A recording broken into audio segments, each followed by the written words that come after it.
Iran और Israel के बीच जारी भयंकर युद्ध के बीच भारत के लिए एक बहुत बड़ी और राहत भरी खबर सामने आई है। एएनआई रिपोर्ट के मुताबिक एलपीजी गैस से भरा भारतीय टैंकर शिवालिक आज यानी सोमवार 16 मार्च को गुजरात के मुद्रा पोर्ट पर पहुंचने वाला है। आप जानते होंगे कि मिडिल ईस्ट के तनाव की वजह से स्ट्रेट ऑफ हॉर्मुज का रास्ता लगभग बंद हो गया है, लेकिन ईरान अधिकारियों ने भारत के 2 बड़े जहाजों को वहां से निकलने की इजाजत दे दी है। इसमें से एक शिवालिक है और दूसरा जहाज नंदा देवी है, जो कल यानी 17 मार्च को कंडाला पोर्ट पहुंचेगा। शिपिंग मंत्रालय के विशेष सचिव राजेश कुमार सिन्हा ने इस बारे में आधिकारिक जानकारी साझा की है। उन्होंने बताया कि शिवालिक और नंदा देवी दोनों जहाजों ने रविवार देर रात और आज सुबह के बीच हॉर्मुज के खतरनाक रास्ते को सुरक्षित पार कर लिया है। ये दोनों जहाज अपने साथ लगभग 92,700 मीट्रिक टन एलपीजी लेकर आ रहे हैं।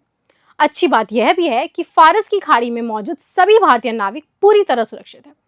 सचिव ने बताया कि इस इलाके में अभी भी भारत के 22 जहाज और 611 नाविक मौजूद हैं, जिन पर भारत सरकार लगातार नजर बनाए हुए है। आखिर युद्ध के बीच ईरान ने भारत के जहाजों को रास्ता क्यों दिया? इसका जवाब विदेश मंत्री एस जयशंकर के उस बयान में मिलता है जो उन्होंने फाइनेंशियल टाइम्स को दिया। जयशंकर ने कहा कि भारत ने ईरान के साथ सीधे बातचीत का रास्ता अपनाया है। उन्होंने जोर देकर कहा कि ईरान से कटने के बजाय उनके साथ तालमेल बैठाना और बातचीत करना ज्यादा फायदेमंद साबित हो रहा है। उन्होंने बताया कि यह चर्चाएं अब रंग ला रही है। हालांकि अभी सभी जहाजों के लिए कोई पक्का ब्लैंकेट एग्रीमेंट नहीं हुआ है, लेकिन Bharat case to case basis पर अपने जहाजों को सुरक्षित निकालने में कामयाब हो रहा है। इस कूटनीतिक सफलता पर भारत में ईरान के सर्वोच्च नेता के प्रतिनिधि अब्दुल माजिद हकीम इलाही ने भी मुहर लगाई है। एएनआई के दिए गए एक इंटरव्यू में जब उनसे पूछा गया कि क्या भारतीय जहाजों को निकलने की इजाजत मिलेगी, उन्होंने कहा, हाँ, बिल्कुल मिलेगी। इलाही ने बताया कि ईरान में भारतीय दूतावास लगातार कोशिश कर रहा है ताकि भारतीय जहाजों को बिना किसी खतरे के हॉर्मुज का रास्ता पार करने का मौका मिले। यह बयान बताता है कि मुश्किल वक्त में भी भारत और ईरान के रिश्ते किस कदर मजबूती से काम कर रहे हैं। कुल मिलाकर यह भारत की एनर्जी सिक्योरिटी के लिए एक बहुत बड़ी राहत है।